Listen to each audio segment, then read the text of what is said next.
چې موږ د پاسپورټ دفتر مخ ته ناست یو او دغه د پاسپورټ د کمیټې چې دا دفتر چا تړلی دی د پرلط له وروسته چې کوم مسؤل ټاکل شوی دی او دلته نور ځوانان ناست دي. دوی د ماپښین نن د جمعې ورځ ده د 4 بجو لپاره و ځوانانو ته یو اهم پیغام لري. څه ویل غواړئ؟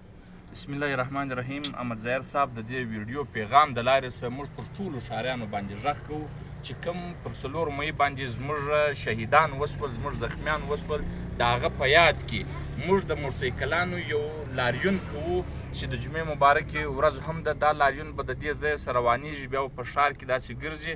زموږ آخري هدف به وي موږ به کوژک ته ځو او خپل هغه هړتال چې کوم شروع دی دا نارهبازي به کېږي، د خپل شهیدانو یاد به کېږي، کوم د پاسپورټ خلاف نارې دي هغه زموږ یادګاري نارې دي، هغه ټولې نارهبازي به پکښې کړي انشاءالله. نو موږ د ټولو دغه ریلیس دی دا تقریبا پر 4:30 بجې به دلته ټول سره راځي، پر 5 بجې به زموږ روانګي انشاءالله. د پاسپورټ دفتر مخ کالج روډ سره. ښه صحیح. ستاسې د ټولو ښاریانو څخه په دغه ریلي کې د ګډون پیل